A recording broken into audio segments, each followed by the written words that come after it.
So thank you for joining us tonight. As you know, this is the second meeting, and we will be discussing Monster by Walter Dean Myers. So with the format of this meeting, I would love to have, just overall input from everybody who would like to participate. But I will throw out some ideas, some kind of conversation starters. You guys were fantastic in the previous meeting, so I'm not sure that we're going to have, lulls and moments, I don't think. Again, we'll continue to be really open-minded and respectful as we talk about all of these things. I think we will probably move from really discussing this text that we read for tonight.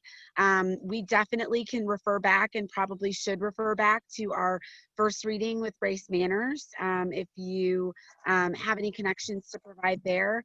And it is my hope that we would also kind of move our thoughts from an analysis of the book to, actual real life right here in Macon County. So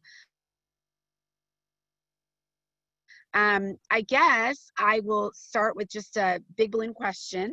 How do you feel like in general race impacts this novel at all?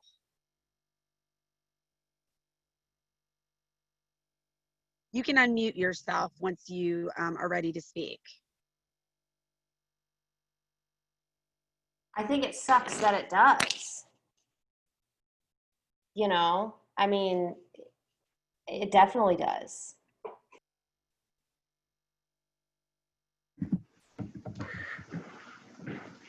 I think from my reading of it, I think it was race and environment that really stuck out to me. Even the fact that these people were associates of his because he's a child, because of where he lives, and he has no control over that. So you see him having to put on a front of who he is in the most beautiful light so that they can see him as just human and not a monster. So that was really alarming to me. I think about where I grew up and who would have been around me, and that being held against me in a court of law. It just doesn't seem fair. And also, just the fact that, there's white privilege, and I can't imagine a main character being white and possibly being at a scene in a gas station and being picked up and going for, being tried with something so, outlandish for just being a possible participant. So one of my points of view was that the lawyer was white, the people around him were white, and I felt like he was a separate entity, and that had to do with his race also. Like, he felt like the bad side was the Black individuals and the good side, quote unquote, was the white side. And it seemed like that's some of what like his inner monologue kind of told him during the book. I thought the author made a point early in the court proceedings to say that they brought in these three kids already in handcuffs and in prison jumpsuits. And that is a racial disparity. If you start looking into it, people that they want convicted, that the public would want convicted, that the DA would want, the prosecution would want convicted, they will not let them change. And that happens more with people of color than with wealthy white people. So, if you have the money, they will let you dress in a suit. Dressing in a suit makes you look more innocent, right? So when he says that they bring them in already in handcuffs and in the jumpsuit, it already makes them look like prisoners. So he says he already feels like one because that is how, and they want the jury to see that within the justice system. If I stick a light bulb on this, wouldn't it make a great lamp for my kitchen? Street clothes or nice clothes, so that they are already viewed as a And I think the author made a point to say that, or in his diary, maybe he said he felt like a criminal already walking into the courtroom in handcuffs. One thing that stood out to me was the unequalness in how the justice system was working and how the guards talked to Steve. And then the thing for me as a mom to sit there that they automatically, when they went to question him, they handcuffed him and took him away when they said they only wanted to question me. And I couldn't imagine that as a mom, watching your son be handcuffed and not even know why. He's wanted for questioning. And I just, it just tore at me as a mom. And then it made me think about the fact that because of my privilege, I probably wouldn't experience that with my son. And it just kind of got to me a little bit at the heart there that, and there was a lot in the book, but that was one thing that kind of stuck out to me, was handcuffing that 16-year-old boy for questioning without telling him why, or his mother. I'm sorry, go ahead. Go ahead, Ken. It really surprised me that the prosecutor at the beginning referred to both of them as monsters. Because typically when we think about white people who have been arrested, they aren't referred to as a monster unless they've done something insane. Like we think of like a Jeffrey Dahmer as a monster, or a Timothy McVeigh as a monster. Those are usually the people that get labeled with that term. You're calling a young man who was accused of walking in and being a lookout a monster. Even the other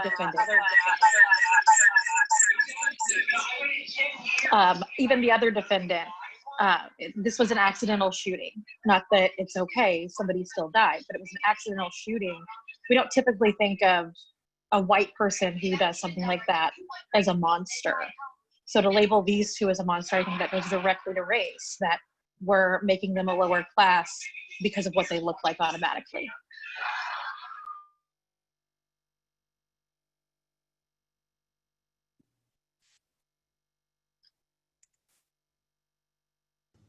I was really interested in thinking about the reaction at the end with the lawyer, how like she's in it with him the whole time, and then it ends and she's like cringing from him, like, I don't know. And if you watch the video that Julia sent out on the group, that's the most commented on section. And I just, was she faking empathy towards him and then she could finally let down her guard? Or I thought that part was just really kind of wild. So wondering what her impressions were and all of that. Another part toward the end there of what he mentioned about his father, that his father didn't feel like he knew him anymore, and that this whole experience, even though he was innocent, that he didn't have the same relationship with his father. That was upsetting as well, that, it turned, it was a horrible event for the child, and then he's also losing his relationship with his father because his father now doesn't seem to trust him.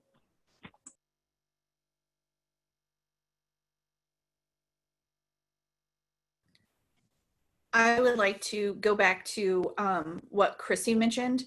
Like, I think that part, like, I wanted to be so happy that he was found not guilty, but then it was like a slap across the face. I felt that she wasn't, like, I felt like attorney didn't have those same feelings. And I kept going back and forth at the end. Like, I just felt kind of like stumped about it. Is it because he's Black and she thought he was guilty and so she was just doing her job? Or that part really shook me and bothered me so much about the story. It's kind of like, Jill, what you said about the mom seeing her kid get taken away in handcuffs. I felt like I finally gotten past that point, of that heartache, only to be so frustrated with his lawyer there at the end. That broke my heart for him. I was like expecting them to hug it out, like the big old happy ending. So that was sad for me. Me as well. Me too. That was kind of the point in this book where I had decided I didn't like it. But I really did. You know, it really made me think about things. I had my fingers crossed, hoping that he was going to be found not guilty. And then you have that great relief that, oh yeah, he's found not guilty. And then to have that woman, you know, not respond to him, it was heartbreaking. It was all, you know, when I was thinking about what might happen, my expectation was going to be that there's going to be a case of injustice and he's going to be found guilty. And then that didn't happen. And I was like, oh, wow, this is great. And then it really was just a slap in the face. Like, what an awful turn of events. I guess I have a little bit of a different perspective on that, because under the law, he was guilty. I mean, he was accused of being a lookout, and I think the way that the story is presented, he was a lookout. And the reason he was found not guilty is because they were able to convince the jury that there was reasonable doubt as to his participation in the crime at all. Like, that he said, I wasn't there, right? I was doing this other thing on that day.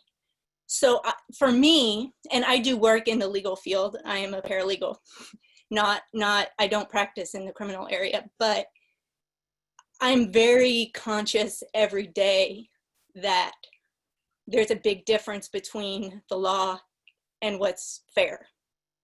So here, for me, the difficulty is that someone who is just a lookout can be in the position that he was in. So am I happy that he was found not guilty? Absolutely, right? Like, I'm rooting for that. But at the same time, my difficulty is not with how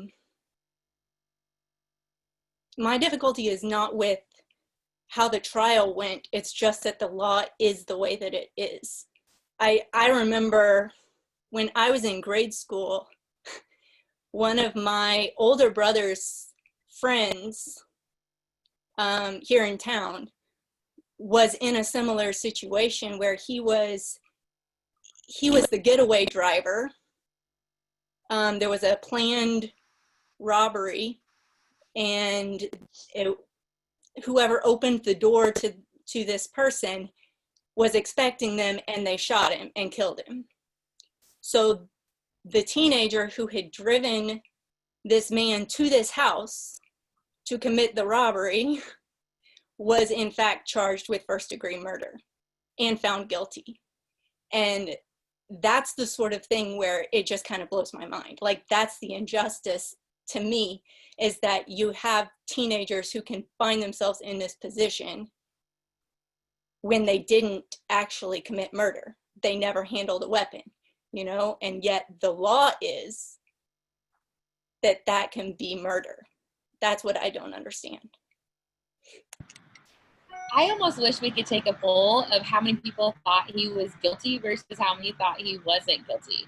Because Mike and I were having that debate. He's at class, but we were having that debate because it was like throughout the book, it seemed like he just went in for Vince, then he wasn't there, and he was talking about how, you know, like, people change and they start seeing themselves in a different light. And so we were both really confused at the end, like, whether he really was guilty or he wasn't guilty. I don't know how everyone else felt about that. But I think the author did that on purpose, because if the author did that on purpose to help us question that, so back to legal things that I know nothing about, I think that because he was brought back in handcuffs originally, that probably caused him to start thinking, did I do something wrong? And so they kind of like made him think that. So Brandy, I agree. I was like back and forth on the whole thing because we don't actually know. So I would want to know the truth. And that's kind of some of the, what I would say, debates that I'm getting into on Facebook with people. They're like, well, this person was guilty because this news article says so. And the people that know the truth are the people that were in it. And that's what makes it super challenging. But this is the purpose of having a separate legal system for adults and juveniles. So that's why when people talk about trying 16-year-olds as as an adult, you know, teenagers make dumb choices. I mean, my teenager makes dumb choices. I work with teenagers who make dumb choices all the time. They need more grace than an adult. And so there's a big push right now there has been a big push to try any of these violent cases as adult cases. But this is such an important book to show people why kids should not be tried as an adult, because they make dumb choice. You know, maybe he did go in for mints. Maybe he did go in as a lookout and didn't think of the consequences, because that's what teenagers do. You know, so it's a really good point, because that is the law, but we do still need to give teenagers grace.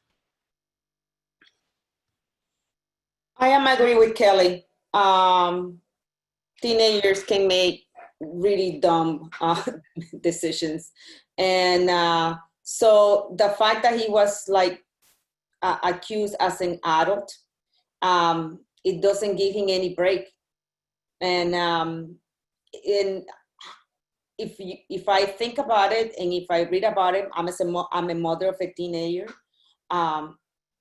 and I know of a teenager boy, and I want him to make good decisions, and I want him to think about, you know, the consequences if you make a bad or good decisions. And if he makes a bad decision and he has a consequence, but at the end he has redemption because he was young and didn't think about it. But in this case, this kid could have been prosecuted and been thrown in jail with all these grown-up men, and perhaps maybe ruin his future if he was trial as a teenager and maybe, yes, found guilty because he was in the lookout, because he did commit a little bit of a crime. He was in the lookout. He was not completely innocent. He was lucky enough that he got out, you know, he got out. Then they didn't like find him guilty. But the fact that he was a teenager and being there and being tried as an adult, it wasn't fair to him either, because they didn't cut him a slack. That's what as a mother of a teenager boy, you know, that's my thought. Can I say something? Mm-hmm. I think that's kind of the thing, see, like with racial disparity a lot too. Can you guys hear me? Okay. I think that's kind of the thing that you see, like a lot of times this book is a lot like what you see on sometimes like shows you watch, like The First 48, where the lookouts are charged. They are charged as adults. And I think that's what we see a lot of times in the Black community, where someone does make mistakes. And in this case, you know, I don't know if you want to say the outcome was favorable per se, but you know, these people do make mistakes as young adults, and they're paying the price as adults a lot of times, and they're getting life sentences, and then they're not being rehabbed. A lot of times they're going to an adult jail as a kid, and they're coming out in some ways as worse criminals. We're teaching them how to be worse criminals. We're getting them in a situation where they can't be rehabbed or rehabilitated. And then in some ways, and then it kind of leads into worse situations where, you know, like you talk about just other situations where we put them in situations where you talk about a lot of times, like where HIV rates and infection are higher in the community, and how they come out, you know, and it's kind of like someone gets charged with a crime and then they come out and they're infecting people in the community. So, I mean, it's a novel and kind of how it kind of worked out favorable, but there are times where you see, and I've seen different documentaries and books where it isn't as favorable, and how it's sometimes where someone is just a lookout and they get the same punishment as someone else, and it's just not as favorable. And that's just kind of what I was going to say, how we talk about systemic racism. And it just kind of made me think about how we're a dumb mistake as a child, how it kind of can follow us for the rest of our lives and impact so many other people in ways that we don't even think about. Thank you, Kendra, for taking us there. I actually have a question regarding jail. Let's talk about this. So let's talk about the space of jail as a whole. Is it safe to pose this question? Do jails kill people?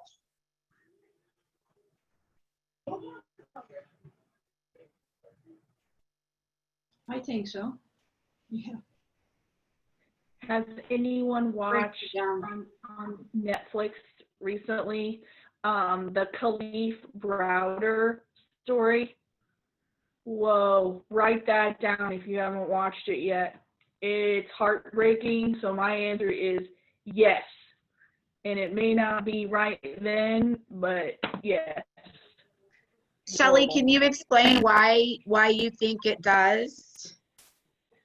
Because that again is another case of like what Kendra mentioned, where a kid goes in, and I don't want to give it all away, but he ends up going to Rikers, which is notorious, which I think the other show that When They See Us, I think one of the kids actually goes to Rikers too.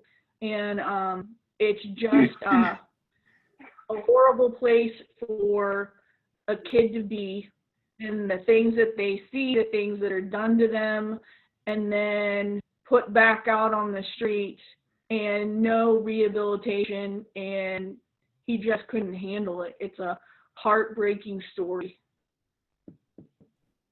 And another thing, sorry, I didn't want to like hog it. I think like you were talking about the other part of like how to me jail kills people. I read this book years ago, and it was talking about, you know, like it was called On the Down Low, and it was by this guy called J.L. King. And I think about that. One of the things that they talk about, and I'm really big on like HIV/AIDS advocacy, and that is just like men having sex with men. You know, a lot of people don't consider themselves when they're in jail, you know, being homosexual. You know, a lot of times, you know, we see it on TV, or even people who work in law enforcement, they call it kind of being gay for the stay. You know, I don't want to be so crass, but, you know, I'm just kind of thinking about it. And in that way, you know, you're not asking for condoms in jail. You're not asking to protect yourself in jail. And in some ways, these people are coming out to life sentences in some ways. And I mean, we can make that argument that, you know, HIV/AIDS isn't the death sentence that it once was. We know there's been a lot of, you know, progress made in medicine and modern medicine and treatment and things like that. But you have these men and women that are coming out that, you know, are intravenous drug users, that are infecting, you know, these wives and girlfriends that are coming home, and they're not being forthcoming. And that's the other part. So when you talk about jail killing people, that's the other part. And then just kind of thinking about, I'm sorry, I'm talking a lot, but even thinking about like, thinking about George Floyd the other day, you know, in the recent weeks, jail does kill people. People pay their debt to society, and we say people can pay their debt, but in some ways we don't. We punish them. And so sometimes it's almost like people only get their only peace in the grave in some ways. You know, we set them up in a system where maybe they can't find gainful employment. Sometimes we have our own prejudices. And so sometimes you kind of create this system where they are kind of going back into a life of crime, or people and their prejudices are kind of forcing them into that way, and they're underemployed, unemployed, and it's just creating that same cycle again. So I was watching, when I watched 13 in Netflix, I believe, it was saying that United States has the highest percentage of people in jail in the world, and that was shocking to me. I thought about it more of like a loss of humanity, right? Like you lose your dignity, you lose your identity. Someone tries to be nice to him, he can't even trust that. Guards are threatening him with violence and rape. I can't imagine a situation where it's ever okay to talk to somebody like that. He's a minor, he's all alone. He looks out of his window and he can't even connect with anybody outside. And he talks about how he can't even remember what it was like to be himself, to be a free person. He can't remember what it was like to go order a sausage from a hot dog cart. Like, it's gone. And this is a matter of what, weeks, months? Can you imagine like decades of that? That kills your soul. I mean, that just takes away who you are. I agree with you, Heather. I noticed just his change of how he viewed himself, questioning, you know, when he was called a monster. Well, am I a monster? And he just kept thinking back of, what did I do to get myself in this situation? And I think had he been found guilty, I'm not sure how long he would have lasted mentally, and the kind of his mental health, how he would have lasted serving a sentence if he had been found guilty. I mean, towards the end of the book, he's videotaping himself in the mirror, trying to figure out who he is. You know, he wasn't in jail for a year even. The crime was committed in December, and then the trial was in July. And already he's lost his sense of self. And in that short amount of time, he's forgotten who he is. He's trying to figure out who he is now. And I think that at that age, everybody does self-examination. But this is much deeper of, who am I that I was in this spot? And I agree, like, his humanity was starting to be taken from him. And I completely think that jail takes away your humanity because it's all about survival. So Julia, that's an interesting question, because then it comes to the point where we have to consider, what have we told ourselves jail is for? Is jail for rehabilitation, or is it to keep the monsters away from us good people? And if it's to keep the monsters away from us good people, then let's get honest about that, because what we're being told is where they go to serve out their sins for their crime, and to be rehabilitated so that they can reintegrate into our society. And so we see the recidivism rate being so high because they come back out into our society and they have not been rehabilitated to live among us. Because like everyone has said, like Heather said, it takes away your soul. You come out maybe abused, raped. And I don't think a robbery sentence, and if you think about it, Steve wasn't even convicted of a crime. He was still innocent. And so you come out, what if he had been raped? What if he would have been beaten repeatedly? What type of human are we returning to the society who has not even committed a crime according to our law? So it's just a very, it's an indictment on our system that it does not protect people who are still humans entering into this system. And even the people we have watching these people, the guards, they're not participating in the protection of these inmates. So it just really, yeah, jail does kill people, but that's not what we've been told jail does. So that really bothers me. Yeah, you know, if I can add, I think one of the other things that I was cognizant of, even if you start from these are monsters, the entire experience only serves to reinforce, and I think that's the struggle that he had. The entire system is set up to reinforce that image. And so if you talk about a teenager trying to battle against not just names, I mean, you can, in your own head, you can rationalize, well, they're just bullies or they're mean or whatever. But when the system, when the whole of your experience continues to reinforce a perception that's been assigned to you, not one that you agreed, not one you tried to take on, let me try this out and see if it fits, because that's what teenagers do. You know, is this who I am? Let me try that. Is this who I am? But when the whole system sets itself up to reaffirm what's been assigned to you, I mean, there's no way to get around, you know, what that is. And that's all the things you carry out. So trying to undo that, if you will, unlearn all those things when you come out, whether you came out with, you know, with anything from the system that you could latch onto would be a miracle in terms of trying to rebuild that. I It think seems. that it, Go ahead. I was gonna go ahead. Go ahead. Sorry. Okay, what I was going to say was, I think that there is a systematic awareness that jail does kill people.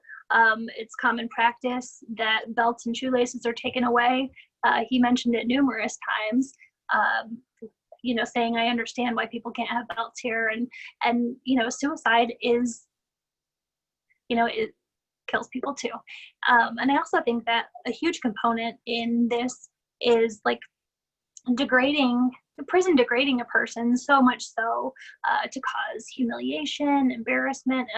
I mean, the thought of having to relieve yourself in a group of people, and especially at an age where, you know, you're a teenager, and I mean, I can't even imagine how awful that would be. So yes, I think that jail kills people. I was going to say that I think when you look at our system, it is designed to punish. And that punishment, because we're designed to punish, then that's where we end up. We don't look at the individual. You know, we put them all in the same clothing. We strip them of their privacy. We do all of these things that dehumanize them because jail is supposed to punish. And therefore, that's how we end up in the situation that we're in. It was never designed to rehabilitate. We might have been told that, but it was never designed to rehabilitate. It was designed to punish. Well, and I would have loved to know what happened before the trial. You know, I understand he had the same charges brought up, but he was the lookout and he was in jail with all of these people. You know, I was just, as I was reading, I'm like, I can't believe the trial's not even done yet, and he's in this jail with all of these, you know, very intense people. I would have loved to have known what happened right before. You know, if it was denied or if it was just so much money that they couldn't get him out, because that was really upsetting, I thought. Yeah, and the book itself really intentionally leaves some ambiguity as to whether he actually was involved as a lookout or not. And I'm reminded of, you know, so many situations in which people are jailed. You know, the Khalif Browder story is a very powerful one. But I mean, also in recent years, you have Sandra Bland, who, you know, she really, you know, she just a minor charge in jail, and, you know, a few days later she's dead. And we have these instances where people for minor crimes or no crimes, they certainly haven't been convicted of anything. You know, they end up having lost their lives, you know, and they haven't even been before a jury. So what I have found out, well, first I had a friend tell me a personal story, and then I heard another story from an intern while she was in law school of Black men being held for 90 days. So in the United States, you can be held with no charges at all for 90 days. So they pull you over. These two stories were both Black men who were pulled over, and the police arrested them, held them for 90 days, and let them leave. They did not allow them phone calls. They never brought up charges, and one was just west of Peoria, and the other was when we lived in Valdosta, Georgia. So I would guess that most people do not know that you can be not charged with anything and held for 90 days in the United States.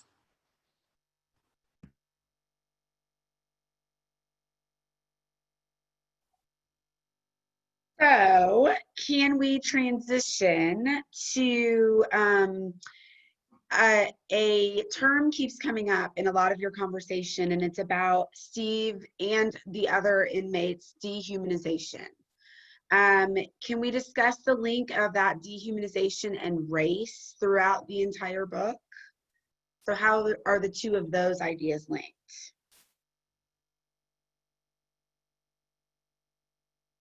Are they linked? Why are they linked?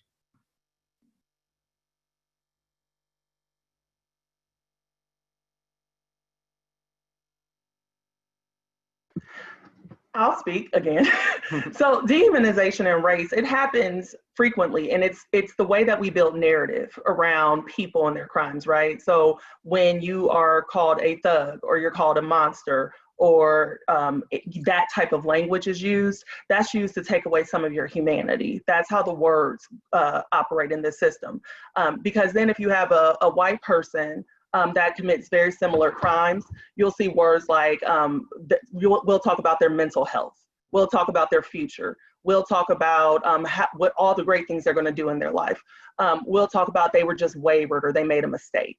And so really the dehumanization of these Black and brown youth, they happen through the words that we use to describe what they've done, who they are, and what they're going to be.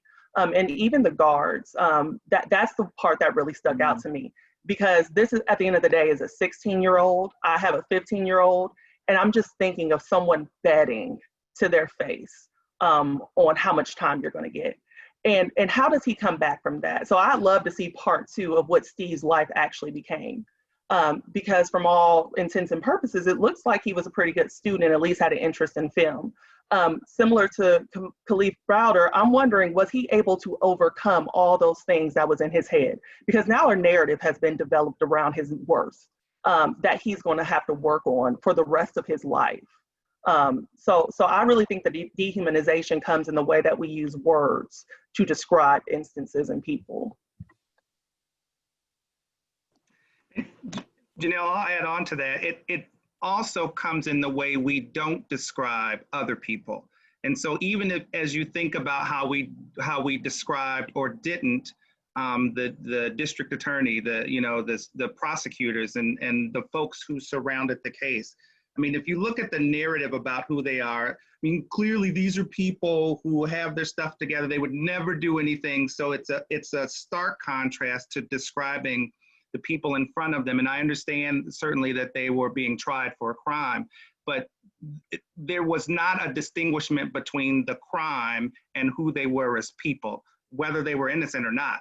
The whole thing was linked right from the beginning, as opposed to, being able to have sort of a disconnect because this is my work, this is what I do, but it's not who I am.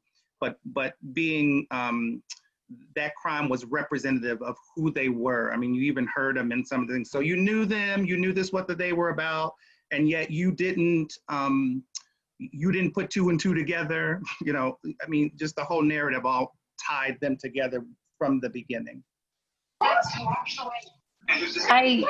As a teacher in Decatur, I just finished my 8th year teaching. I've had students that have been charged with awful crimes, former students, and I've seen them on Facebook, and I've seen their mugshots, and I've seen the awful comments that people put. And these are just when these people have been arrested. And you don't know these kids, you don't know anything about them, and you are saying these awful, horrible things about these kids. And I've sat and cried before because I knew these kids. I had them when they were 8th graders, and they may be 18-year-olds now, but I know that there's a good person inside of these kids, and I can't believe that you're saying these awful things about somebody that you don't even know. You don't know what their life has looked like. You don't know what they've gone through. You don't know what has led up to this point that they're at. But I spent enough time with that kid that I know who that kid is. And they're still a kid, and there's somebody that made a mistake. And then I see a mugshot of a white person. And like the last 2 speakers were saying, there's mental health that's put in there. Well, there must be something mentally wrong with them or something like that, instead of they're a thug. Oh, this is just another Black kid doing what Black kids do in Decatur. It's not true. And absolutely, it's linked to race. Absolutely. It's like you see the Black kid in the jumpsuit and the mugshot, and you think you know who they are, even though you don't have a clue.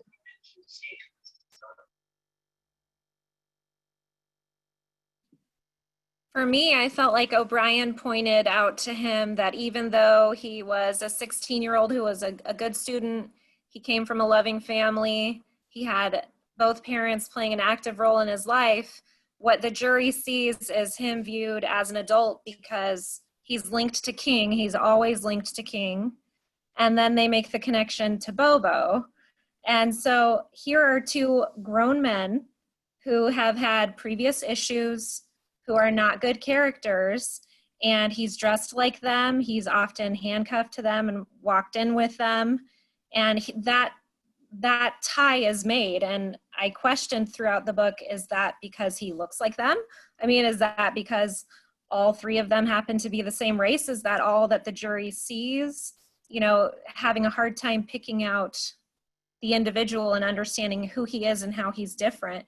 He knows them from his neighborhood in Harlem. He's talked to them a couple of times, and that's really the only connection that he has with them. It's a huge leap to make it sound like he's anywhere in the same realm as these guys.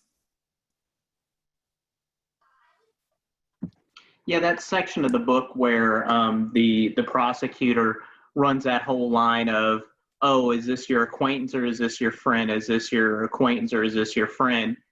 And then she gets to the point, so you were acquainted as a setup. And I mean, the judge and the defense called her on it, but it was one of those things where it's like, even in an obvious situation where you're creating a separation, the prosecutor really tried to twist that. And it just was like one of those things that, I mean, it was purposefully to leave a sour taste in your mouth, but it was just kind of a radical version of those kind of little ways that they were being dehumanized throughout the trial. And imagine the times that that's not caught, that somebody doesn't object to that. You know, how often, and I don't want to, impugn people unnecessarily, but how many times, somebody defending them doesn't do that, doesn't object, doesn't just sort of lets it ride because we're trying to get through this. On a similar note, they kept using Bobo instead of calling him Richard. And they did object to that a couple times, but think about that. It's almost like a separate person. Like I'm Richard and Bobo is this bad person, or King is this bad person. It dehumanizes that person when you're being called a different name. I also think that it was impactful. One of the security guards at the beginning of the trial, he said that this is just a motion case. You just go through the motions of it. So to me, that was a pretty big foreshadow of what was going to happen. Well, it's all of these little microaggressions that are kind of they're just getting thrown around all the time that really would affect a jury. I mean, they hear all these little things where it's like these are not good sort of people, and it's not until it becomes very egregious to where anybody calls foul on it. And I'm not one to sit around in courtrooms typically to watch cases, but I would just be fascinated to see how they tend to roll out, because it really wasn't until it got really bad that anyone called. And one of the things I wanted to point out, just kind of all these things where we're like, oh, that didn't feel comfortable, like the little side conversations, or she didn't respond to him, and was that because he's Black or not? That's kind of like the daily struggle with the microaggressions that are done against people of color. And that's when we get hit with the whataboutisms, or that's when we get hit with the, oh, it might not have been because of that. But that's what it means to walk around as a person of color. If someone doesn't respond to us the way we think they would respond to us in a moment, or they don't refer to us, or they don't recognize our intelligence or our knowledge, is it because I'm a woman? Is it because I'm Black? Is it because you're having a bad day? Is it because of all these things? We don't know. But we think because of the air in this country that is just a history of racism, that it probably has something to do with my skin color. So the dehumanization of these boys and hearing all these little things, it just adds up to, gosh, they're being treated like this because they're little Black boys. And that's hard to read and to take in. And I think if we started to acknowledge that racism and color and humanity, dehumanization are all mixed up together, if we started to acknowledge that, then we would have to do something about it because it wouldn't be okay. By dehumanizing, we make this whole system that started 400 years ago okay. And, we've got a big heavy lift ahead if we don't start to recognize humanity. It's a big job in front of us.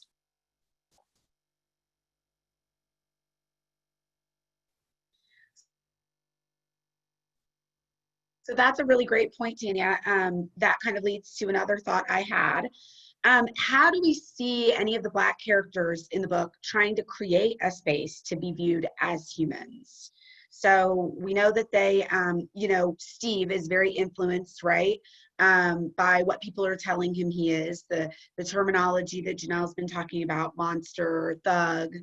How are they at all seeking some sort of space to be viewed as humans?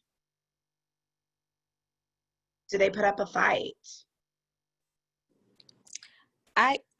I was going to say, I think when he started taking the advice to start writing, even when he worked in construction, you know, and I will say, you know, just as a person of color, that is so hard, you know, you talk about those things and being dehumanized, you know, and I think that, you know, people, and I don't even think you should have to be a person of color, but for the most part, there are things that we have always been kind of deemed as, you know, that are white or just kind of like outside, you know what I mean, that are just kind of socially acceptable. We just don't do.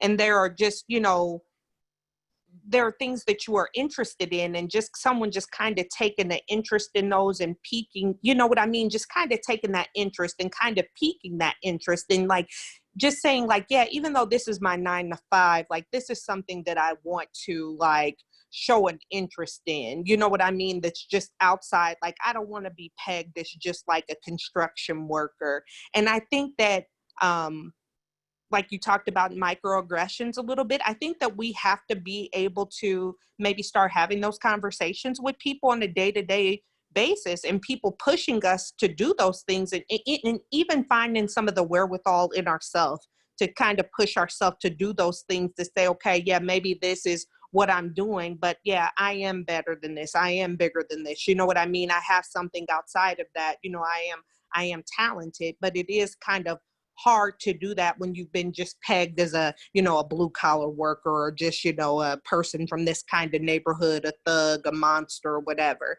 It is hard to break out of that mold a lot.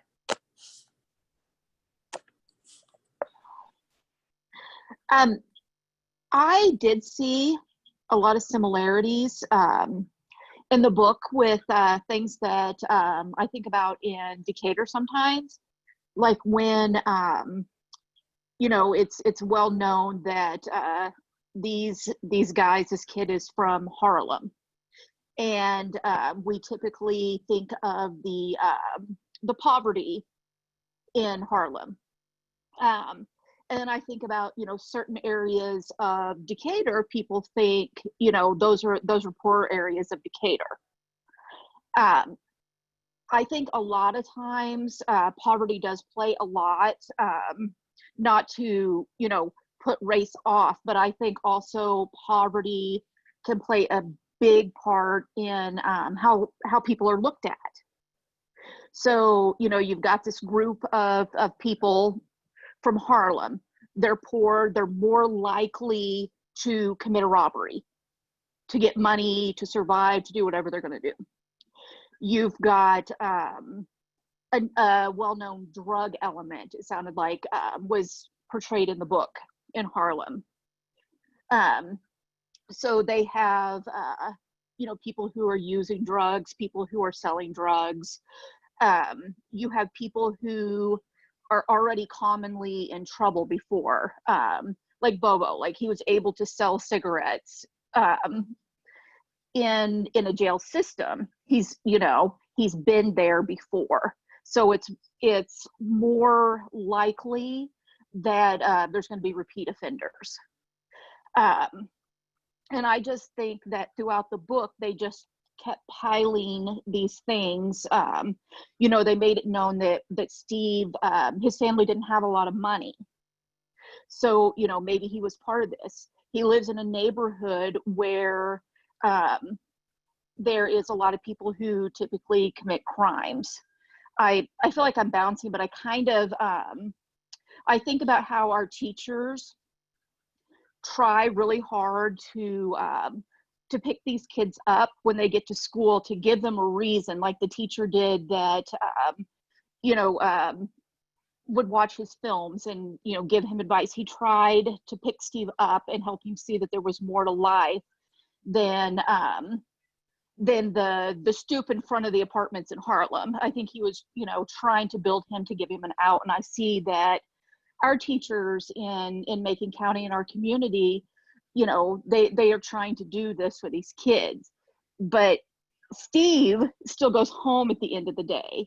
And even though he has good, stable parents, he still is surrounded by all of this poverty and people who are more likely to commit crimes, whether it's for survival or whether it's because they've been influenced. I kind of felt like Steve was afraid to not commit the crime because of the people he was surrounded with, but then he was afraid to commit the crime because it's not who he really wanted to be.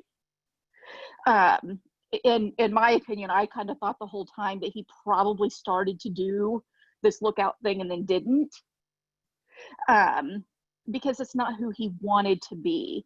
I felt like they made him, and then in prison, feel like, you know, he questioned that. You know, am I guilty by association with these people just by talking to them? And, you know, having that influence, am I doing something wrong because I spend time with these people?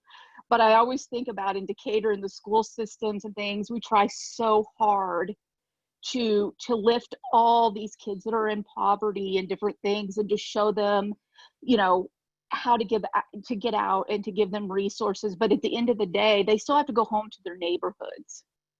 And they always have that influence surrounding them.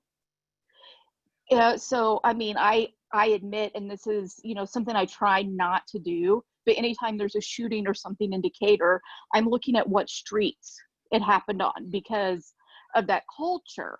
And throughout this book, I just thought of this kid who he wanted to be something different than what he was surrounded by, but he had a hard time getting out. And he may have started to make a bad choice because of that. And I think in Decatur, that happens a lot. Is, you know, these kids have so much potential. They want to be somebody different, but they have to go home, and whether it's directly in the home or their surrounding neighborhoods, there are people who've already started down that road of they've committed a crime. Now they're in the system. They're losing their humanity. They have to keep face on the street, you know, and that's who their influences are. So it's really, really hard not to make those choices when that is what you're surrounded by all the time. And sometimes it can be outright fear. If I don't, I'm going to get hurt. If I do, I might get away with it, but then, you know, I don't think a lot of times they think about they're going to get hurt in prison.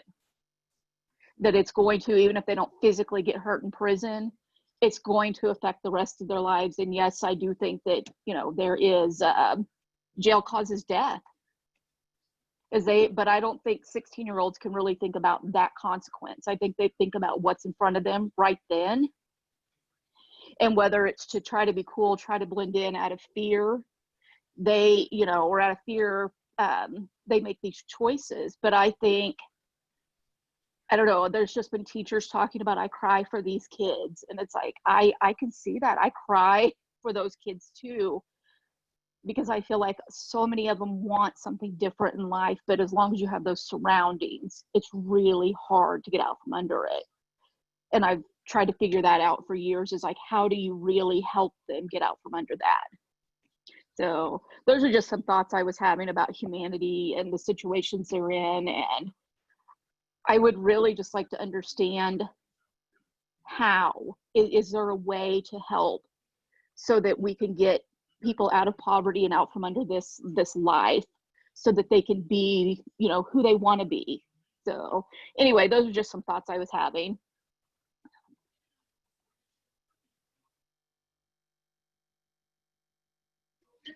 I'm always struck by the benefit of the doubt.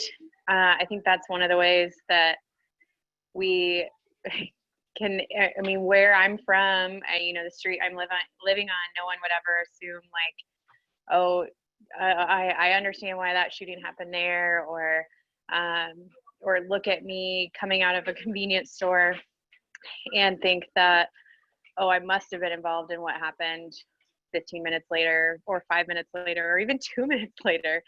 I have become very aware, I am ashamed to say very recently, of just what I get when people look at me, and I don't have to overcome that. And working really hard to make sure that I'm not making anyone have to overcome that when they have interactions with me. Because I think if in an alternative universe, if Steve had been a 30-year-old white woman walking out of that convenience store, would I have been assumed to have been in the role, even if I knew the people that were involved in it as well? And I don't think that assumption would have been made. And I don't think that's fair.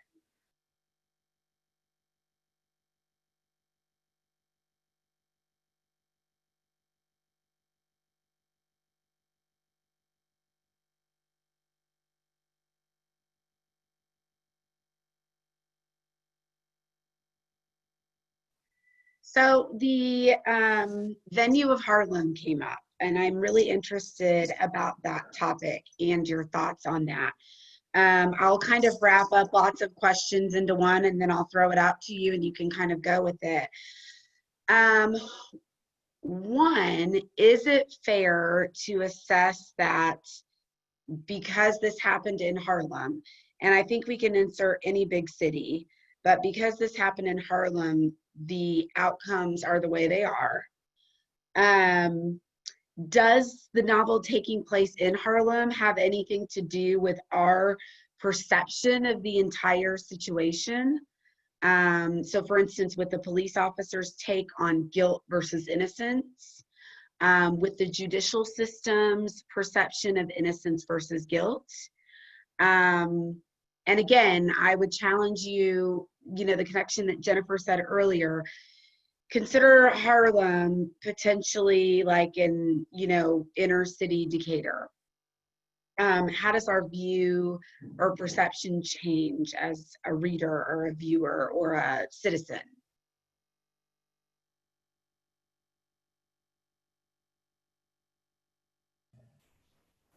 Julia,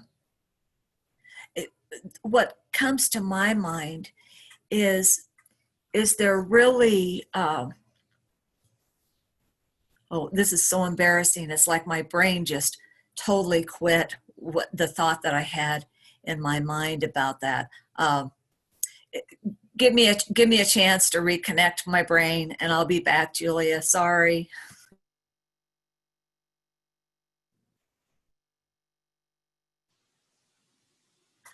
I remembered.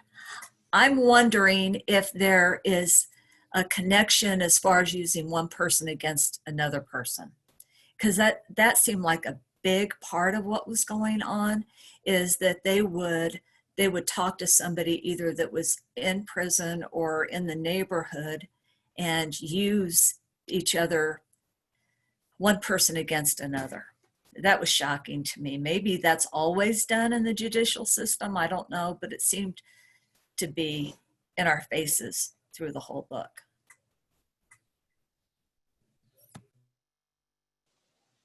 I mean, one could argue that that's done in, for instance, corporate America, no?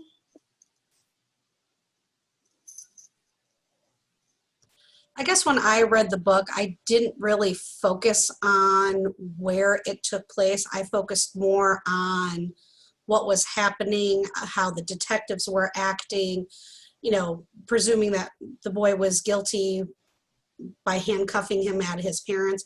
I guess for me, I didn't make the connection to the city.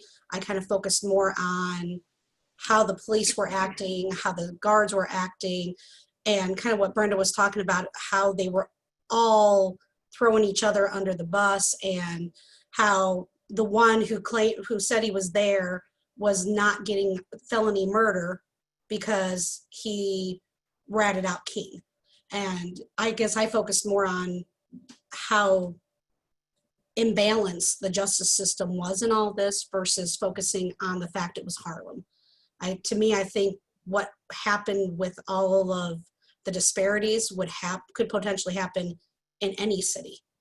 Because if you've got the racial injustice going on, I think that can happen in any city, whether it's small town Maroa versus Chicago.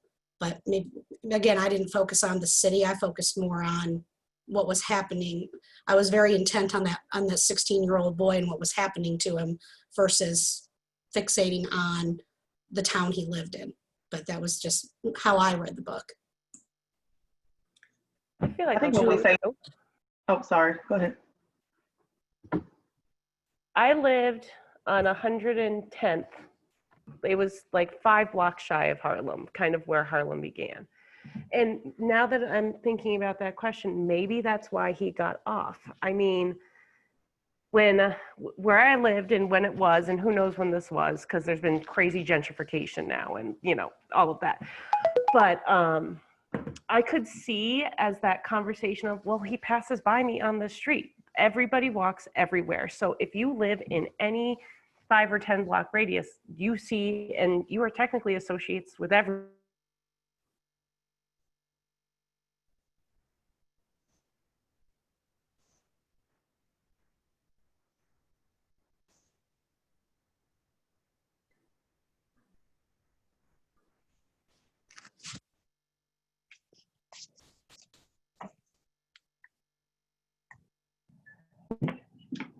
Did Chrissy cut out for everybody else too? Okay. Rhonda, did you have a comment? We'll let Chrissy back in. Sure. Okay. I'm responding to your question. Nobody's separating. Oh, there she is. Chrissy, you cut out, so we didn't hear a lot of what you said. Am I back? You're back now, but we missed a lot of what you said. What was the last thing you heard me say? It was very early. Oh, goodness. Yeah, Well, the 5 to basically, 10 block radius and knowing people and always running across them there. Oh, well, so basically the bottom line is I could see how if I was sitting in a jury in Harlem and the guy said, oh, well, I know him because he walks by me and we comment on the basketball game, it would be like, yeah, the apartments across the street from me, there was like a 10 block project. So everybody's walking past everybody. So I could see how it being set in Harlem in that aspect would be actually really important to the story. That's what I want to say. Rhonda? And I completely believe that the Harlem aspect played into my mind with it completely. A child born in, as you know, my direct relationship with kids in Southside Chicago, in underprivileged areas of Decatur, wherever, they have such a disadvantage and such a hill to climb to even get to where, quite frankly, our kids start off life with. So to read Harlem from the get-go completely played into his surroundings and what he knew, or quite frankly, what he didn't know, because you only know what you know. And he did not have the privilege that so many other kids do. So I feel like that had a huge aspect in it. I like to play what Chrissy just said and what Rhonda just said with each other, because I do agree that that knowing the area and those jurors probably being part of his community probably might have helped him in this instance.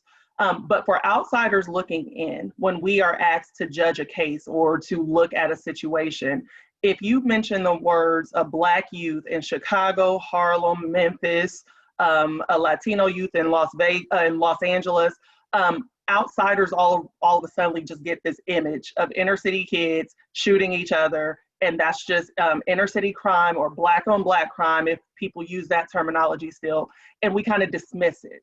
And we don't see it as an injustice being done against somebody. We just see it as what happens in these spaces. So I can get how the neighborhood might have played, and people being familiar with that might have played to his advantage here. But for an outsider, if he would have been found guilty, it would have been like, oh, well, he's a youth from south side of Chicago or Harlem, or we would dismiss it, in my opinion. And I was gonna just kind of piggyback on that. And I think that even comes how we dehumanize stuff, and even coming from like a small town like Decatur. I mean, even like ourselves, even being a minority from Decatur, how sometimes we even have our own prejudice, even as Black people, you know, and we hear stuff from people being in an inner city. It's kind of almost like we presume people as being guilty until proven innocent just because of the neighborhood. I think it plays a part, just like anytime I see things on TV and stuff like that. So I think we even have to deprogram ourselves. You know, as sad as it may be and sound, I mean, just because of how we've been conditioned and, you know, how we've been dehumanized. Like I think someone mentioned it over time, like, you know, how we've been dehumanized over 400 years and how we've, you know, even as a Black person, how we've been taught to look at other Black people from different demographics, different areas and things like that. You know what I mean? And even coming from those areas, kind of how you look at yourself is maybe like the exception and not just the rule. So I kind of just wanted to add that little part in there. You know, I'll add one, and mine's maybe a slightly different take, but I think the same sort of principles. I found myself giving him the benefit of the doubt because in my mind, oftentimes kids from these neighborhoods are railroaded right from the beginning. They never had a break. And so in my head, I'm like, now you watch, he didn't do anything. and so I found myself working against the narrative that was assigned to him. And I know that I've done that. And to your point, it's something that, you know, you work on, but at some point you get angry. How come all the time this is the narrative for these kids? And then, so it's one of those things where it gets really hard to sort of, you almost want to give them a break whether they deserved it or not, just because so many people don't get the break anyway that I'm like, he didn't even do this. And you know, the whole thing is a setup right from the beginning. I don't trust any of it. So, you know, so I found myself giving him the benefit of the doubt, knowing, you know, and sort of being familiar, whether it's in Harlem or it's here or it's someplace else, trying to find whatever nuggets I can to piecemeal him into innocence or not guilty anyway. So.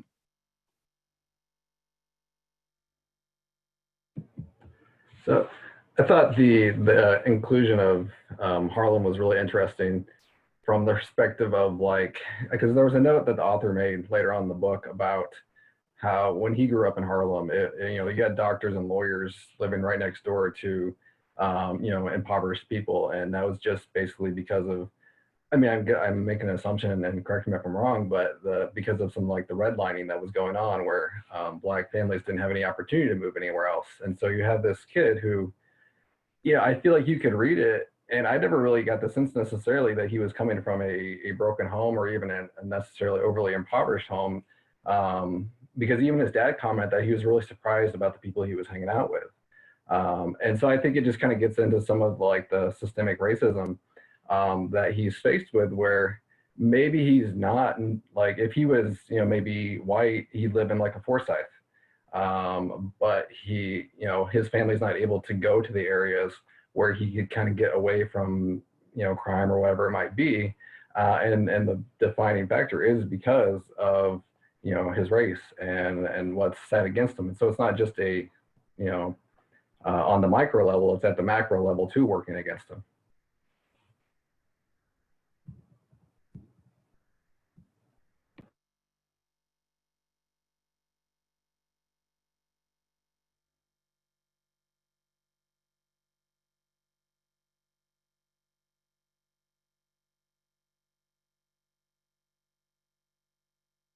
So this topic came up earlier in the chat, and I think it was you, Kelly, that brought it up, the correlation back to the first book that we read, Race Manners. But let's talk about overall language and how that's used in the book. So Ebonics, slang, colloquialisms, white English versus Black English per se, and its role in the book overall.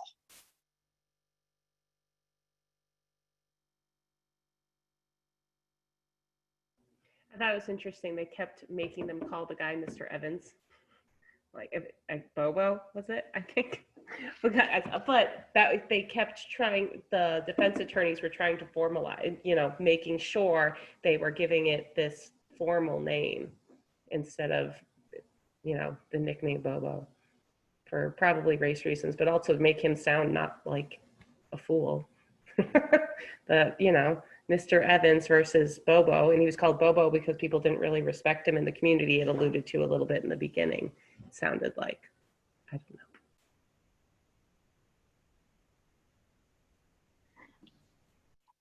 And during Evan's testimony too, when the prosecutor had to keep asking him to, well, tell the jury what that is.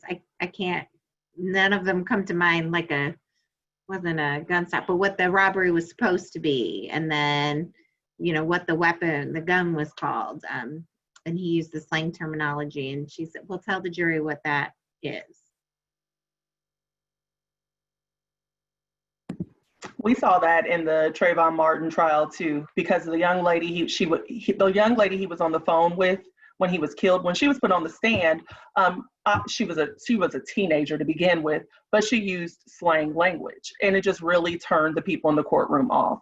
And so even for those of us, we call it code switching, right? So even for those of us who are Black professionals, Marcus is not along with me, Julia's smiling, even for those of us who are Black professionals, while I'm talking right now, using every bit of education I've ever gotten to what's going to be acceptable to the crowd, but as soon as this camera comes off and I start talking to him or I start talking to my sister, it's a whole different tone to my voice. I am from the inner city of Decatur, and that's generally how I speak comfortably.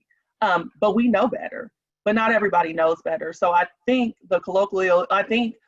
we know, we can say that that's a bias because of the way the prosecution was trying to weaponize that bias. They kept trying to, and now Siri wants to talk to me, but they kept trying to weaponize that bias with the jury because they're using Bobo. They're doing those things intentionally because they know what they're doing.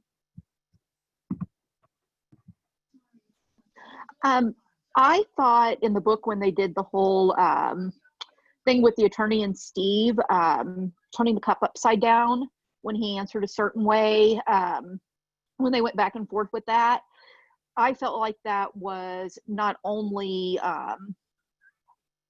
what specifically he said to answer, but how he answered, you know, with the language. I felt like she was trying to make him appear, I guess I should say more professional, but I could also say more white. She was very, you know, careful with how she flipped that cup and things like that. And I really felt like that was coaching towards that to further separate him from King and from Bobo to make him look more innocent. So I noticed that, you know, language, what you say and how you say it played a part there. So. And I thought that was really realistic. I unfortunately have been involved with some discussions with FDA or with lawyers and things within my background. And the way in which you answer can stop a line of questions or like start pulling on that sweater. And so I think she was trying to help him, and she did care there. But then at the end, she doesn't hug him. So it's very, like, is she just good at her job in coaching people? Or is she, you know, she does care and she wants him to sound coached and educated because it does help his case. And it separates him from Bobo and King and people like that, I think, in some way. And that was her goal as his lawyer.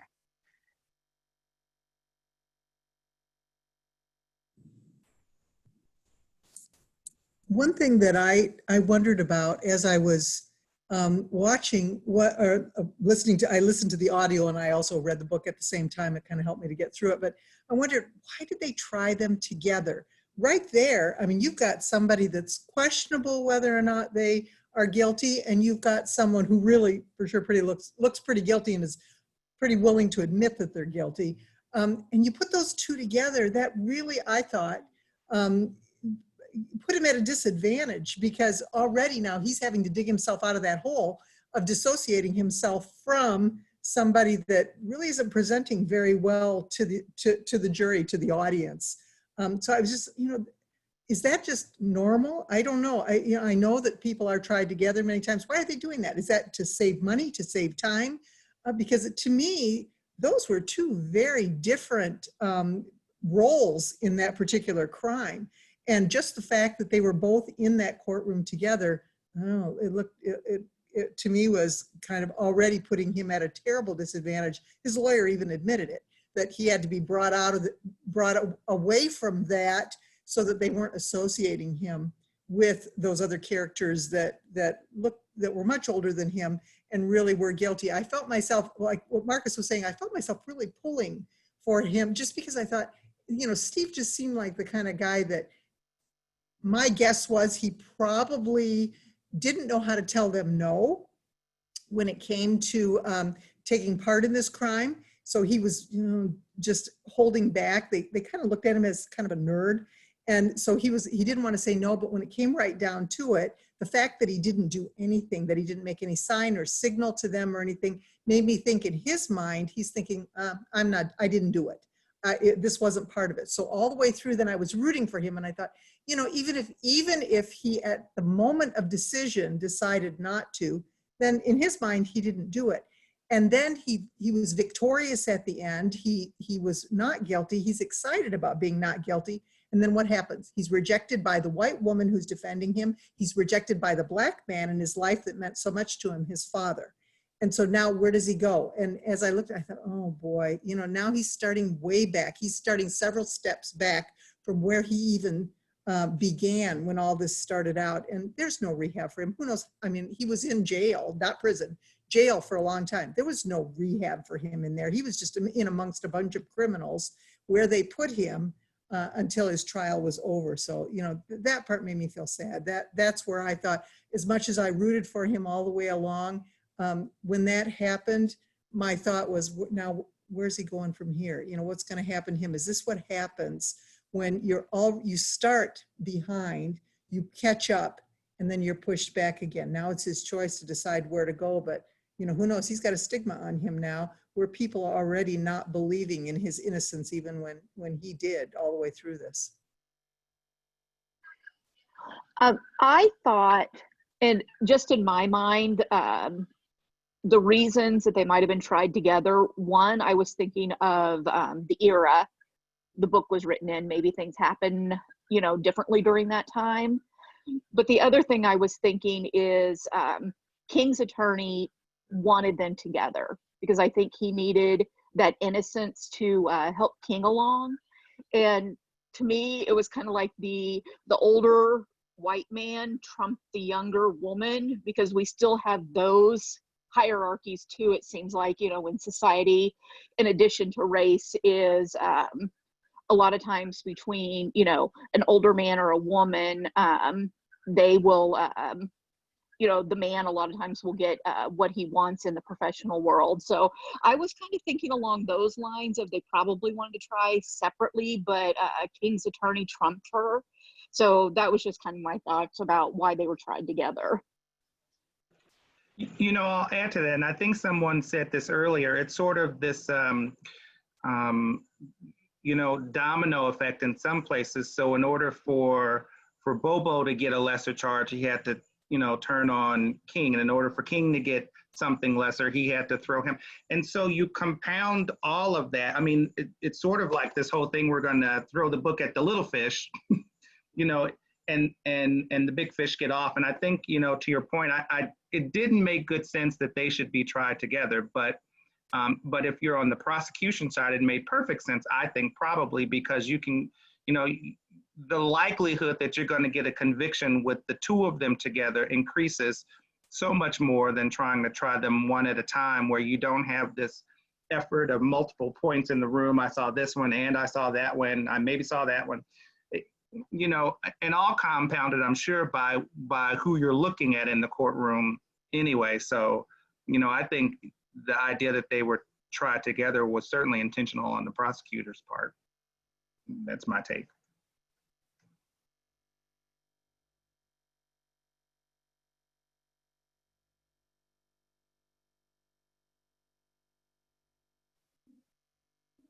what about Steve's adolescence? So we touched on that a little bit. Are there any links that we can make on his character as a whole between, you know, him being a 16-year-old and his sort of prescribed role of Blackness throughout the novel? Is there a link between his adolescence and his Blackness? So Julie, I think he was trying to test out roles. So he said he looked up to the guys on the street, sort of, but then he also looked up to his dad. He looked up to this teacher. And so as an adolescent, many times you're trying to figure out where you fit in, especially as you go from elementary school to middle school and middle school to high school, and those inflection points. And as you're growing up, where do I belong in this, you know, neighborhood or the culture or whatnot? And I was going to say, I think growing up in the inner city, that's something you see a lot. You know, just as an inner city Black person, you know, honestly, you want to get the respect of those people. You know, I've seen it. I mean, you know, I know Marcus, Jadale, you know, just different people on the call, you know, when you see people that come from those kind of lifestyles and you see people that are like corner boys and stuff like that, you know, they look at the younger people to see how, you know, how much influence do I have on you to kind of be the person, to be my errand person? You know, how influential are you to do the little menial tasks that maybe I won't do? You know, like they talk about, you know, how influential will you be to go ahead and do this time for me so that I can get off of that. And you see it a lot of times in those bigger cities, and even here in Decatur a lot of times, like you said, you know, we want that respect, we want the kudos, we want some attention, and sometimes whether it's positive or negative, we want those people to look up to us. And that's really big in the Black community, even when they have active fathers or not, you know, you just want that swag, that, you know, that bravado that comes along with that. And sometimes we don't realize that all attention isn't good attention. And I've seen it play out my whole life, and I really feel like in this book it wasn't any different. And I've just seen it in every movie, every kind of, you know, scenario you see. That happens a lot, you know, so.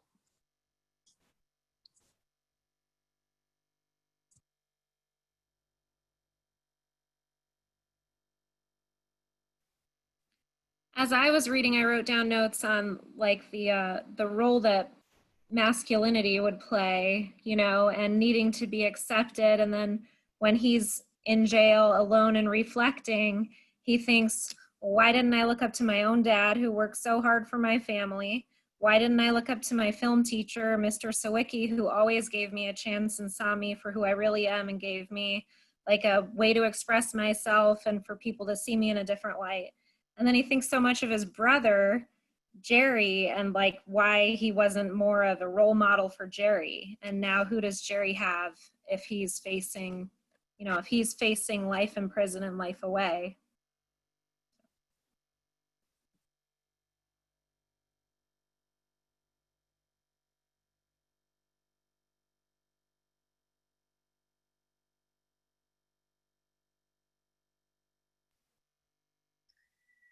So I feel like, come to a lot of different understandings. Where do we take our maybe new, maybe reinforced perceptions of race roles, of masculinity, of adolescence and coming of age of sorts? Where do we move that and take that, you know, as we move forward from having read this text?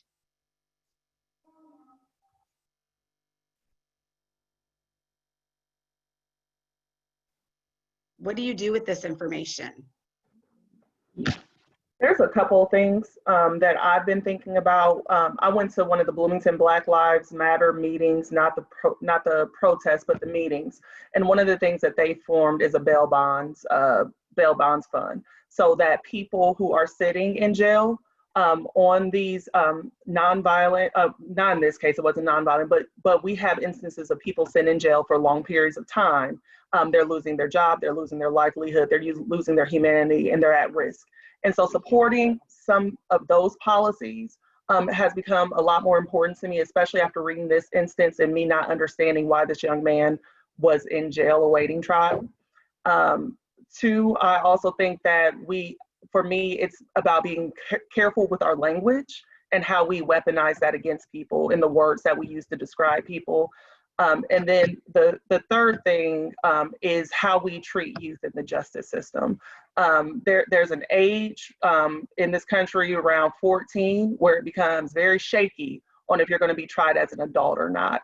And I think that that's an injustice. And I think that putting children into a justice system with adults who have committed serious crimes and violent crimes, I think that's an injustice in itself.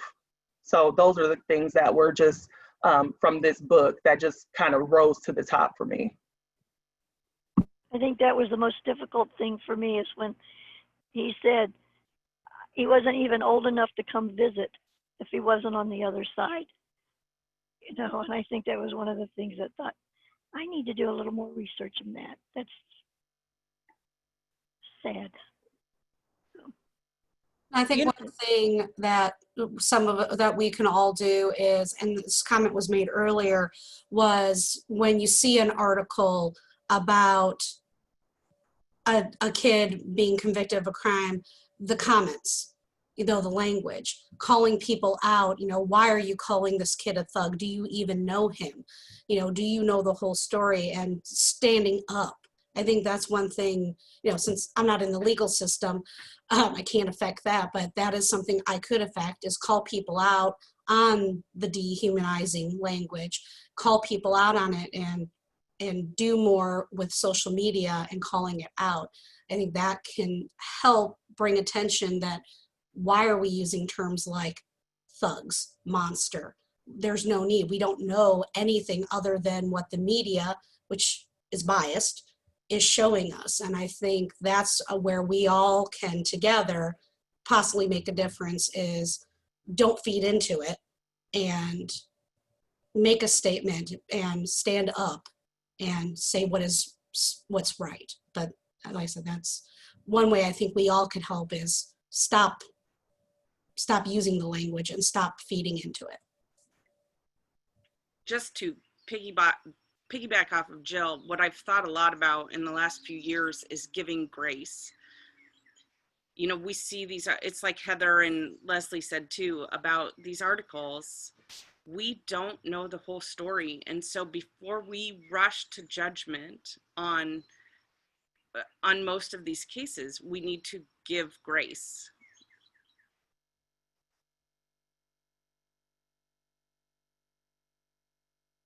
I have 2 boys at home, and including them in conversations, especially when they choose to use language like thugs or, oh, you know, that person doesn't have a dad at home, or that person doesn't have money for school.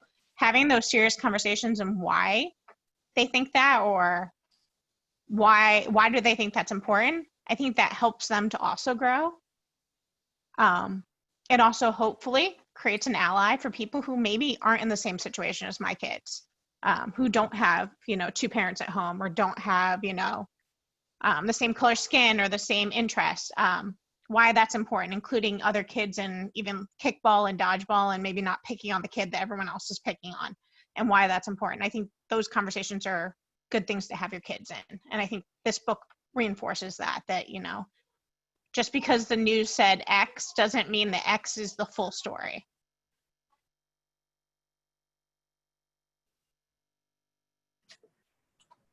So I'm going to share a little bit of story that I guess I don't normally share. My husband, he's a librarian, and he had a friend who worked at a prison doing the prison libraries. And he had said, or someone had said, you know, don't you get nervous working in there and being in there all the time? And this isn't meant to be a joke, and it's the person said no, you just stick with the Black people because you know that they didn't do anything to get in here. And in truth, that's what she did. She was more nervous around anybody white being in prison than she was a Black person. And to me, I think that, I don't know if anyone has watched the Innocence Project or the Innocence Files. To me, it's been pretty profound. The fact that we don't think that people are innocent until proven guilty. And the reality is that, any of us could be misidentified and any of us could be in a bad situation. And I think that what I'm going to take from this is just like what everyone else has said, giving people the benefit of the doubt, giving grace, and recognizing, recognizing that the wrong things are happening in the world, and it's not just something that the Black community needs to address. And it's embarrassing to say that you run across another article or scroll through Facebook and it's another Black person who is killed. And in the past, I didn't stop and read those. It was like, oh, there we go, or just not. I was just dismissive. And now, the prevalence of things that are eye-opening and coming up, I feel like it's my responsibility to not just be accepting of other races and being open to it, but being an advocate and speaking up and that sort of thing.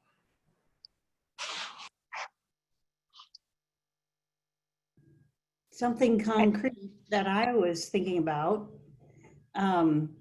would be finding a way to provide clothing for these young people who are facing trial. Even if it was an arrangement with a thrift store or something for them to have clothing that they could be presentable, that would decrease some of that immediate judgment from their appearance.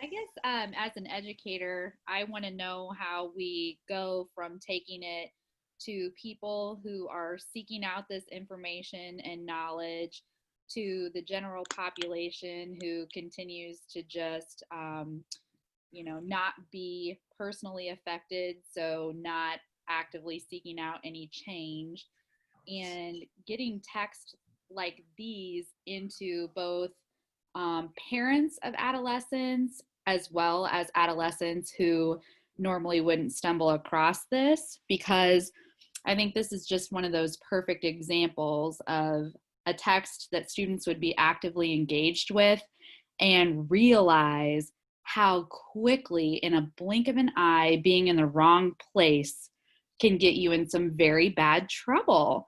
And I mean, the reality is we do have to teach kids how to keep themselves out of harm's way in a situation like this, but also letting parents know too, what do you do? What are the steps that you take if your child is in this situation? Because so many parents aren't even educated and don't have the funds to get their child out of that situation as quickly as some of the rest of us would. So again, the child that is in there, a lot is just writing on what the knowledge is of the parents and what that parent's financial situation is. And that is concerning too. I'm gonna take ice up.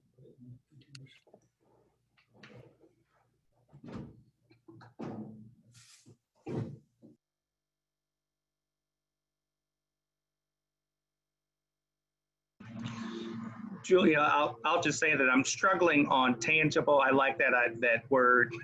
So I'm struggling on tangible. But the one thing that keeps coming to my mind is that we have to push on the people who are making these decisions. And what I mean by that is that, and I'm taking ownership myself, you know, I know a number of lawyers, I know a number of people who serve as prosecutors or defense attorneys. And it's, you know, I wish I knew a few more judges, because then I could say, let's look at your equitability percentage. Because the reality is, these are the folks in the system who are creating the level of bail, they're creating access about whether or not you are going to serve time or how much time you're going to serve. And I mean, we know from numerous studies that folks are getting disproportionate sentences, are getting disproportionate bail and bond set. And to me, it bears in mind, you know, like I think to myself, well, we ought to go with the minimum standard then. So if you set the bail for someone at a certain percentage, then everybody gets that. I mean, so I struggle with the fact that people can come in with the same crime, alleged crime, and the bail or the structures in which they're placed into can be so disparate that, but to me, part of that has to be advocacy about the people who are actually working and running the system. So I don't know how to make that more tangible right now, but that's, in my head, that's a big piece of how we move that. What I'd like to see out as well, just building on Marcus's point, is that I want us to take these stories, like this story of Monster and the story of Ahmaud Arbery, and I want us to stop. I don't want us to individualize those stories. I want us to look at these stories as a system, right?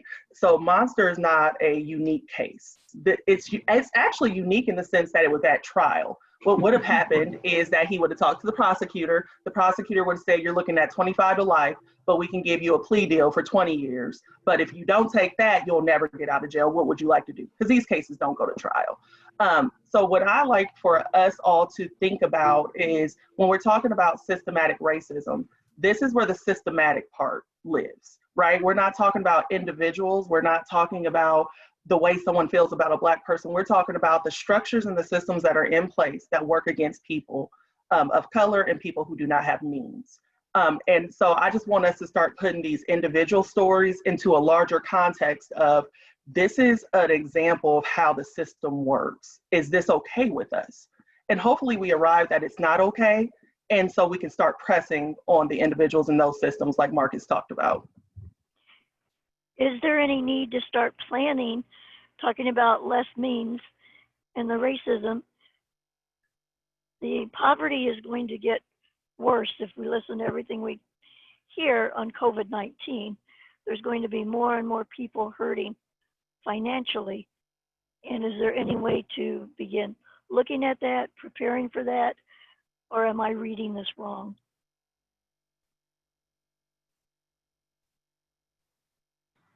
Well, I think COVID-19 has already dramatically impacted the way that people are being tried, you know, because some people are having to sit and wait much longer just for access to, you know, receiving a lawyer. And just from knowing some different attorneys and some different things that have been happening, you know, trials aren't even being done in person in some situations right now. So yeah, I definitely think that there could be some major things that result for fairness of trials and those kind of things.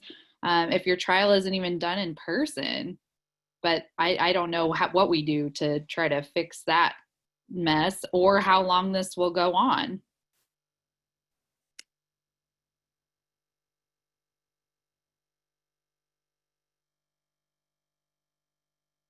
I think for me, one of the things, I keep going back to this word tangible, and I feel like I love all of these really big ideas, and they feel very big. They feel so systemic, and I struggle a lot with that because I'm like, where do you start? What's the first step? You know, what if you don't even know a judge? What if you don't even know a lawyer? So there's all these like pieces in my head that just don't fit, that it becomes so overwhelming. And I think for me, like, and this maybe, I'm not a small thinker, so I'm surprised that this keeps coming to my head. But for me, the one thing I keep going back to, just get the luck of the draw, and I seem to always get selected for jury duty. And I think that like the piece for me that like I feel like I can do is advocate as a juror, or advocate within my community and the people that I associate with, the people that I know, to provide them with a little bit more of a background to even second guess yourself and second guess your decision when you're in those conversations. Because I've been in multiple courtrooms, I've been in multiple trials, and sitting there thinking about, and I remember the last one I was on, and all I could think about in my head was, I wish he wasn't Black the whole time. And it just, I don't know. I mean, to me, that feels like something that every single one of us can do very easily. And one person times another. I mean, it's just like COVID. If I'm around you, I could give it to you. I could give it to you. I could give it to you. This is the same thing.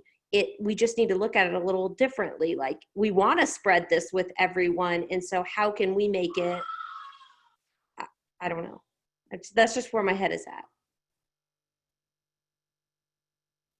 For me, I'm a fact checker, and well, I like to be a fact checker, and I would really love to be able to delve into some of our local statistics on what's going on. You know, I don't know if we have, well, I'm sure we have access. It's just figuring out how to get the access for the right files, but finding out how many people aren't going to trial within our community. And if we can compile a list of facts, I think we can hit people in legislation and at the jury level with those. You know, I can go up to some judges and say, listen, this is what I see for the last 2 years in Macon County. We've got 100 kids here and only 10% had a jury to see if they were guilty or not. Why is that? We probably won't be able to decipher down a lot on the statistics, but I think sometimes trying to change policy, we're going to need to go a little bit more at a fact level.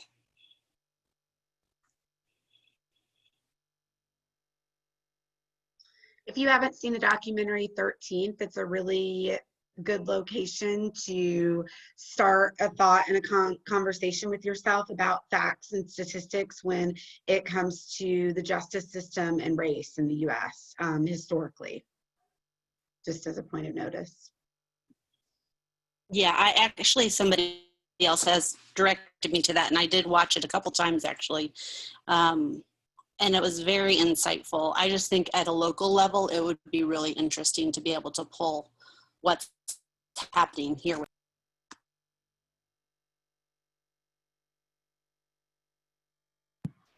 I was actually listening to a podcast today, and they were talking about what the one thing that we as white people can do to help all of this. And it was that, you know, people of color are tired. They're tired of being the ones that have to start these conversations. And we know, all of us know that one person that we need to have this conversation with, and it could be more than one person. And so if we all start having that one uncomfortable conversation with people that need to be aware, that need to reevaluate how they're thinking about things, think about how fast that would move. Like, you're talking about a COVID type, you know, we have how many people on this? There's 75 people. If each of us talk to one person and then talk to another person and really start engaging people at a different level, try to understand that this isn't a joke. It's not fake news. Like, it's serious. And then when you're able to do that, then to take it to the polls. Because if there's 75 of us, are the judges going to care? I don't know. But if there's 500 of us or 1,000 of us that are coming at this, like, would it be more impactful the more that we can get people to understand what's really going on?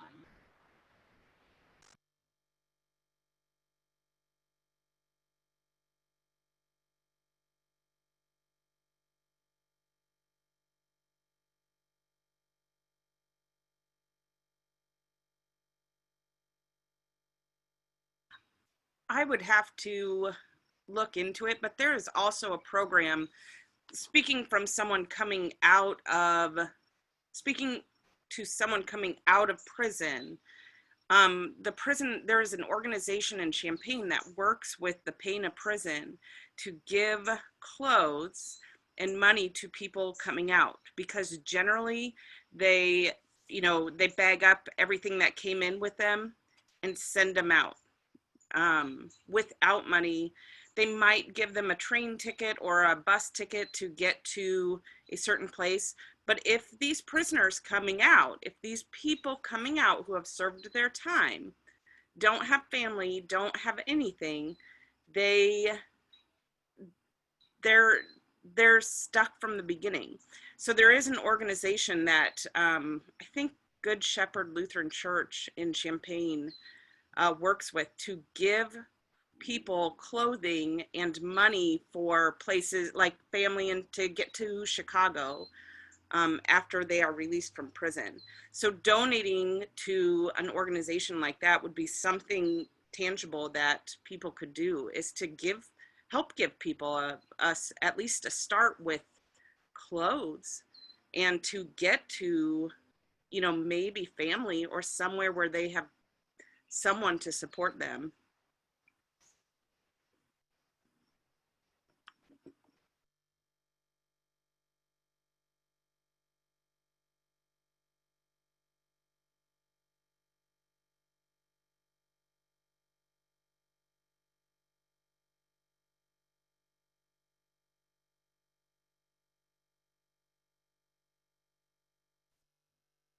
Anyone else with anything tangible?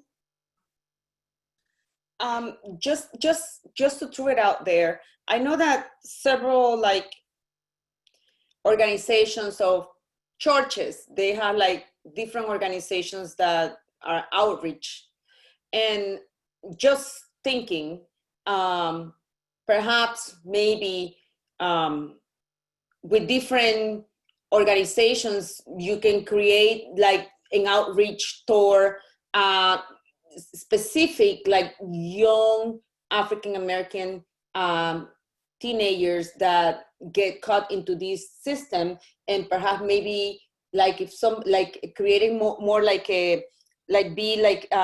advisor kind of group to that teenager, including the parents, because I've been listening, sometimes parents don't have the money or don't have any insight about the system, and sometimes they get caught in the system, and because they don't have any counseling or anything, they just go with the flow, and the teenager boy gets thrown in jail, just like we saw in the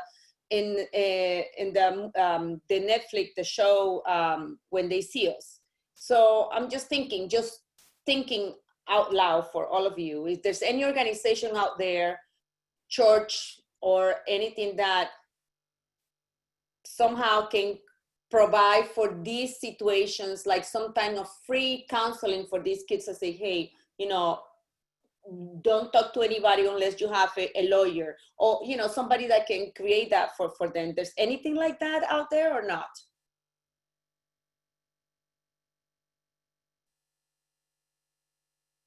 Other than just providing clothes, because you can provide clothes, but great, clothes is great, but something more deep for them to help them out to get through this system, so they don't get through in jail.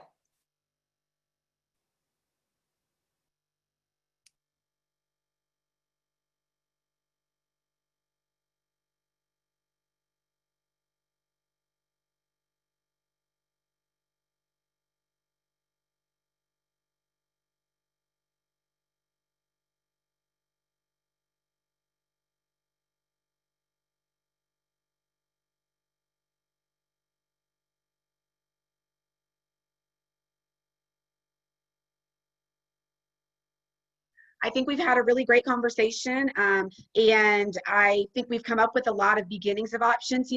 I don't think that just because you don't come up with your tangible item right now doesn't mean you're not going to come up with something.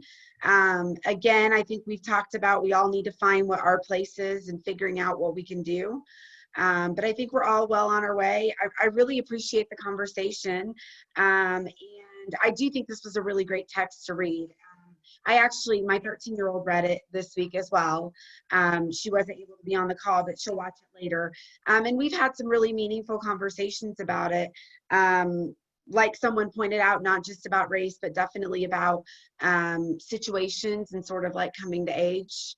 So really great conversations ensued there. So thanks for continuing to work on this with me and with everybody else. And we will meet in a couple weeks with our next text. Thank you, guys. Thank you. Good job, Julia. Good night. Good night. Night.